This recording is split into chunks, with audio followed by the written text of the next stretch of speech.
Bonsoir la team, j'espère que vous allez bien. Je vous retrouve dans une vidéo parce que par rapport à des questions que je me pose, j'ai envie d'explorer une guidance pour les personnes qui se ressentent empathes, hypersensibles, réceptifs à ce qui vous entoure, aux émotions. Presque vous avez l'impression d'être comme un calamar géant ou un poulpe et vous vous connectez avec vos différentes tentacules à tout ce qui se passe autour de vous. Vous captez des fréquences, vous captez des énergies, vous captez des émotions. Presque ça passe à travers votre corps et vous n'avez l'impression de ne faire qu'un avec le collectif. Et je fais cette guidance parce que ça peut être lourd à porter. Pour les personnes qui se ressentent, qui se vivent empathes, en fait, sans mettre le mot, vous avez une extrême sensibilité et sensitivité à tout ce qui se passe autour de vous. Je vais m'adresser à des personnes, vous êtes un canal. Disons un canal conscient, voilà. Vous savez que vous captez des fréquences et des énergies. Je parle des gens qui ont vous savez que vous avez un canal, vous êtes un canal conscient. De manière consciente, vous savez que vous canalisez des fréquences, des énergies, des émotions et des égrégores collectifs. Et on peut se poser la question: «Mais pourquoi? Pourquoi je suis comme ça? Bah, quel est le sens de tout ça? Qu'est-ce que je peux en faire?» Parce que on peut se dire: «C'est bien gentil, hein», mais des fois, on peut se ressentir anormal. Enfin, moi, comment je le ressens, parce que je suis en pâte, canal, on peut se ressentir «anormal» entre guillemets. Dire, c'est pas normal de ressentir autant d'émotions dans la journée, et vous sentez bien que vos émotions, c'est pas les vôtres. Avec le temps, le fait d'avoir la connaissance de vous-même, à certains moments, pas tout le temps, vous sentez bien que c'est pas vos émotions, que presque vous les intégrez en vous, ça passe à travers votre canal, votre corps, surtout pour les gens qui sont clairsentients. Et c'est bizarre. C'est bizarre à ressentir, c'est bizarre à vivre avec ça. Et c'est pas que c'est un fardeau, mais des fois on peut avoir cette sensation, mais je me sens, bah, je suis bizarre. Voilà, moi des fois je me dis que je suis bizarre en fait. C'est pas facile d'être un canal, de se ressentir et de vivre en étant un canal parce que, on a, bah, on se ressent comme, on n'a pas de modèle de référence, il y a même des moments où on se demande si on est un humain. Je vous assure que des fois, je me demande si je suis vraiment un être humain. Parce que il y a tellement cette intensité émotionnelle, cette intensité énergétique. Presque, en plus, j'ai du magnétisme dans mes mains. Mon corps est devenu, enfin voilà, enfin voilà, j'ai réveillé mon magnétisme. Et il y a des moments, je suis comme une centrale électrique. Je suis comme une antenne parabolique où il y a plein de choses qui se branchent à moi. Et j'ai l'impression des fois d'imploser de l'intérieur. J'ai l'impression d'avoir de l'électricité statique à l'intérieur de mon corps et je ne sais pas quoi en faire. Et je ne sais pas comment générer de l'énergie, comment la décharger, la recharger, qu'est-ce que je dois en faire de toutes ces émotions, enfin bref, presque on aurait en tant qu'empathe, en tant qu'hypersensible, pour les personnes qui sont un canal, vous mettez le mot que vous voulez, hein, voilà. Moi, je mets le mot empathe parce que vraiment ça résonne maintenant à un instant de mon parcours. Ça reste des mots. Quelle est l'énergie, quel est le sens pour vous derrière le mot? Mais vraiment, on peut vraiment avoir un gros point d'interrogation. Ça sert à bah, qui je suis? Ça sert à quoi tout ça? Et comment vivre avec ça et surtout comment l'accepter? Accepter sa nature profonde, accepter bah, comment on ressent les énergies et de bah, comment trouver son ancrage et une cohérence et une fluidité dans sa vie et dans tout ce qui se passe autour de nous. C'est compliqué parce que des fois, quand on est un empathe, en fait, on voudrait mettre sur pause. Moi, des fois, le fait que je canalise des égrégores collectifs, je ne peux pas m'en empêcher. J'arrive, hein, je vais mettre sur pause. J'ai ma chaîne qui a ouvert la porte. Je reviens tout de suite. Merci d'avoir patienté. Je disais que des fois, il y a un gros point d'interrogation et on voudrait mettre sur pause le fait d'être en pâte. Et des fois, on est attiré par certaines énergies, par certains égrégores, par certains événements. je sais qu'il y a des moments, je me sens attirée, il y a comme une attraction magnétique, une résonance. Je me sens en résonance avec certaines personnes, certaines situations. Malheureux, enfin, des fois, c'est des résonances qu'on peut qualifier de positives parce que c'est vraiment d'énergie à énergie, de cœur à cœur, et des fois, c'est une résonance au niveau des blessures. Donc là, ça peut être une résonance au niveau karmique, au niveau transgénérationnel. Enfin bref, je veux pas rentrer c'est pas le but de rentrer dans les détails dans cette vidéo, mais il y a beaucoup de choses à comprendre quand on est un empath. Surtout à intégrer, à ressentir et à être en phase avec ce côté empathe et trouver une fluidité et une acceptation de comment vivre avec ça en fait. Je mets le mot ça parce que des fois j'ai pas d'autres mots. Et je voudrais avoir des réponses en fait. Si je peux avoir, moi personnellement, je me pose des questions et peut-être que vous vous posez des questions. Toutes les personnes qui ont envie de venir sur cette vidéo et d'écouter ce que j'ai à dire, vous êtes tous les bienvenus. Les messages que je vais vous transmettre, vous en faites ce que vous voulez. Vous les prenez pas, ça vous parle pas, c'est ok si ça ne résonne pas. Vous pouvez écouter comme un divertissement. Alors,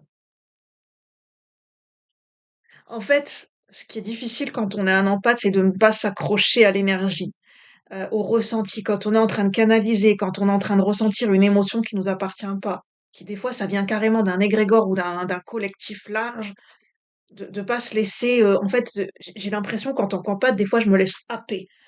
C'est comme un vortex, je me laisse prendre par l'énergie, je me laisse prendre par l'événement, par l'égrégore qui est généré autour d'un événement, autour d'une situation.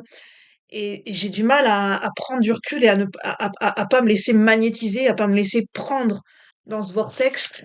C'est compliqué parce que je pense que ça appelle, chez les empathes, il y a le syndrome du sauveur quand même. C'est difficile de mettre on-off sur le syndrome du sauveur, c'est difficile. C'est difficile. Parce que les empathes ont ce besoin de sens, ce besoin de se sentir utile, ce besoin de faire corps avec le collectif, de presque fusionner avec le collectif. C'est presque de l'ordre, oui, c'est attractif, magnétique, c'est attirant quelque part pour un empathe.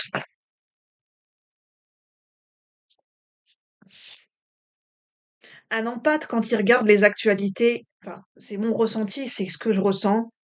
Quand je regarde les actualités, je me sens presque magnétisée par ce qui se passe en fait. Je peux pas décrocher. Parce que c'est presque j'ai ce besoin de me connecter, j'ai ce besoin de ressentir ce qui se passe dans l'égrégore collectif. Je saurais pas vous dire pourquoi, mais j'ai ce besoin de ressentir. J'ai besoin de me connecter, j'ai besoin de me connecter sur certaines fréquences. Je suis comme une antenne parabolique, j'ai besoin de me brancher à certaines fréquences. Presque j'ai besoin j'ai besoin de savoir ce qui se passe. En fait, j'ai besoin de canaliser. C'est mon canal qui fait le job tout seul. C'est mon canal qui a besoin de canaliser les informations pour passer à travers mon canal et en faire quelque chose. Et c'est naturel, en fait, c'est hors de mon contrôle. C'est mon énergie de canal qui parle tout seul. Je sais que ça paraît pas concret. J'ai pas d'exemple. C'est difficile à expliquer ce que c'est qu'être un empathe, un hypersensible, et surtout quand on canalise des fréquences, des énergies, surtout quand on est clairsentient, ça passe à travers le corps, notamment pour les personnes qui ont des capacités de guérisseur, magnétiseur, coupeur de feu, de ce qui se passe dans notre corps au moment où on canalise, c'est difficile à expliquer, à retranscrire. Moi, ça passe beaucoup au niveau émotionnel, hein.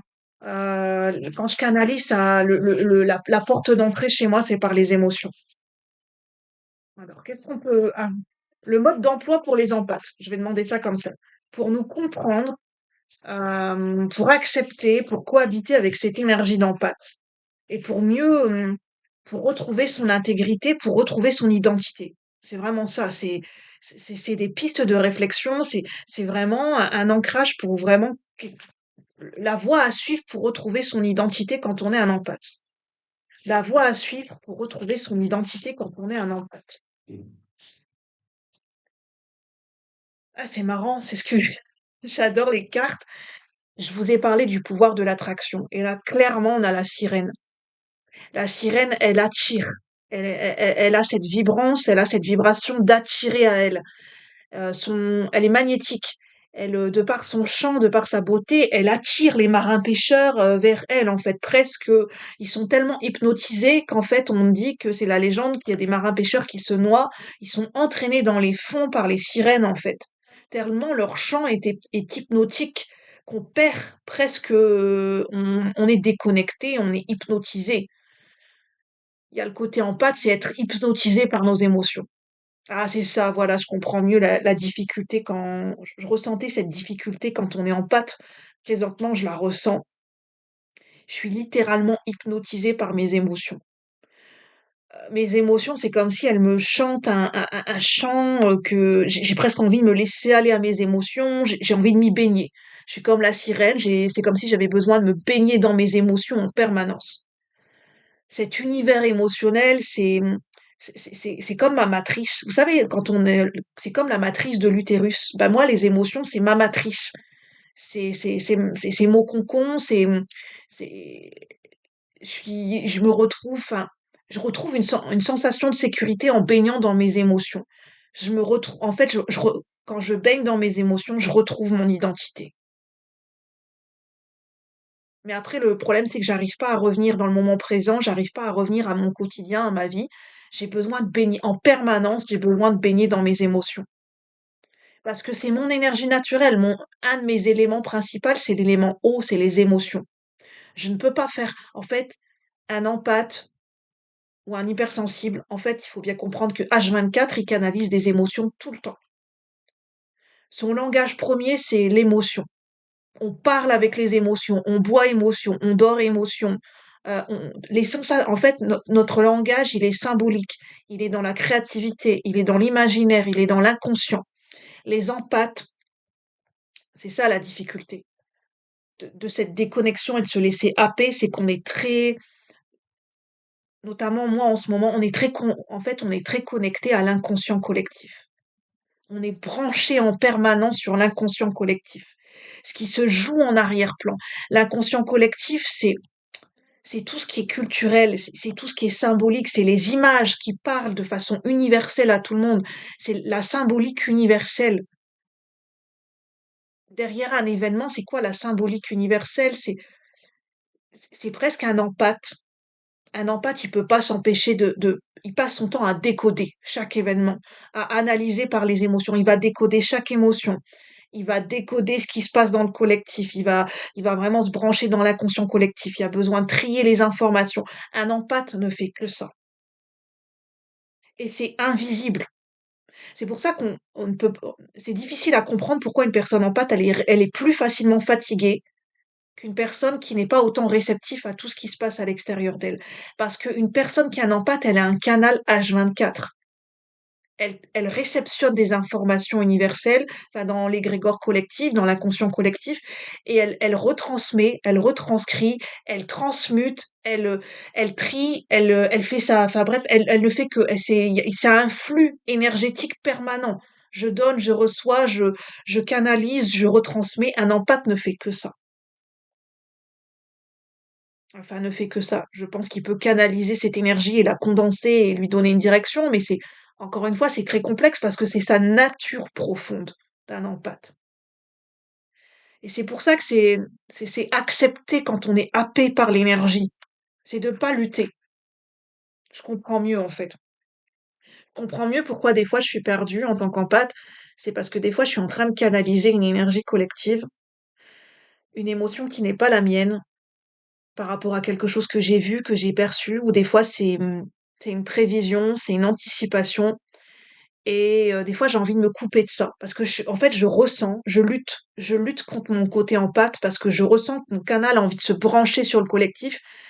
Et moi, des fois, je me perds dans le collectif, je repousse. J'ai pas envie parce que je me dis non, non, je veux pas me décentrer, je veux pas rester bloquée là-dedans. J'ai l'impression de perdre le contrôle parce qu'à ce moment-là, c'est pas mon mental qui a le dessus. Et, des fois, il y a une résistance, c'est que c'est mon ego qui va vouloir faire le job de mon côté empathe. C'est-à-dire que c'est mon mental qui va analyser, qui va juger, qui va étiqueter ce que je ressens en tant qu'empathe.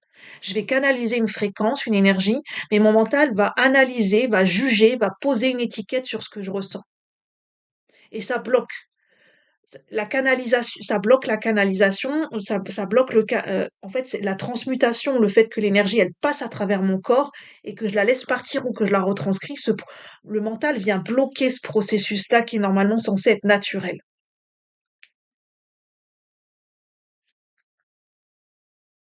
Un empathe, il est dans sa souveraineté quand il accepte son côté empathe.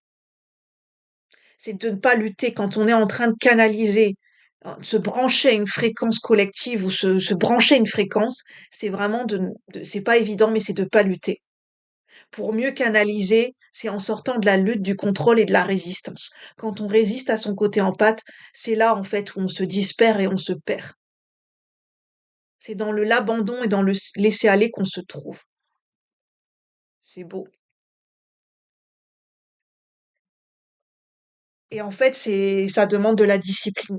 C'est du travail, en fait. C'est du travail personnel, c'est de l'ancrage. Si le mot travail, ça vous parle pas, c'est un investissement. C'est un investissement sur soi pour la connaissance de soi, l'ancrage, la canalisation. Canaliser des fréquences et des énergies, c'est pas évident.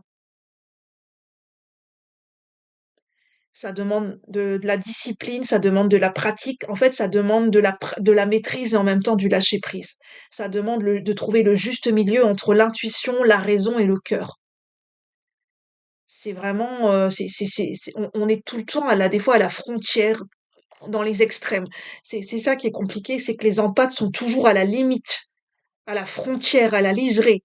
Les empathes canalisent très bien les fréquences à la frontière d'eux, entre les mondes liminaux. Les mondes liminaux, c'est les états transitoires. C'est les énergies où on passe d'un état à un autre, où il y a un basculement, il y a une transition. Par exemple, quand on passe de la veille au sommeil, dans un sommeil profond, entre minuit, c'est un passage transitoire. Le lever du soleil, le coucher du soleil, le jour, la nuit, l'ombre, l'obscurité, la lumière. Tout ça, c'est des mondes liminaux, en fait. Et souvent, les empathes sont frontières, sont les gardiens de ces frontières entre les mondes liminaux. Et ils ne font que ça, ils font la passerelle entre ces états transitoires en permanence, pour eux et pour le collectif, en général. Et c'est pour ça que, comme c'est difficile à gérer cette énergie, les empathes sont beaucoup dans la prudence et dans le contrôle. Je sais que moi, j'anticipe en permanence. J'anticipe la peur. J'anticipe le fait la peur d'avoir peur. J'anticipe le fait de ressentir, c'est-à-dire que je me crispe. Quand je ressens qu'il y a quelque chose qui va me toucher, avant même que j'ai le ressenti ou l'émotion qui arrive, je suis déjà en crispation, je suis déjà en anticipation, je suis déjà en résistance. Non, je ne veux pas. Des fois, il y a des pensées. Il y a des pensées c'est ça qui est aussi compliqué. On canalise les pensées du collectif ou de certains égrégores collectifs. Et des fois, on n'a pas envie que ça rentre dans notre tête. On n'a pas envie d'entendre certaines pensées. Et c'est difficile à faire pour un empath, des fois, presque on a l'impression de devenir fou. C'est difficile de faire la part des choses entre quelles sont nos pensées et celles qui viennent de l'extérieur. Les empathes sont capables de faire de la télépathie. C'est naturel chez eux. C'est depuis leur enfance. Il y a des empathes qui font ça depuis leur enfance. L'énergie a pu s'endormir et a pu se réveiller quand vous étiez jeune adulte. Les empathes font naturellement de la télépathie de façon constante. Moi, je m'en suis rendu compte. Je fais de la télépathie, presque c'est devenu un langage, un mode opératoire. En fait, je fais de la télépathie sans m'en rendre compte. Et c'est naturel. C'est même pas quelque chose que je peux bloquer. Je peux mettre un curseur, je peux orienter l'énergie, mais ça demande, en fait, être en pâte, ça demande d'expérimenter, ça demande d'apprendre à se tromper, ça demande de lâcher le perfectionnisme, ça demande d'aller au-delà de ses peurs. C'est pas évident, en fait, d'être un empathe. Ça demande de travailler sa concentration.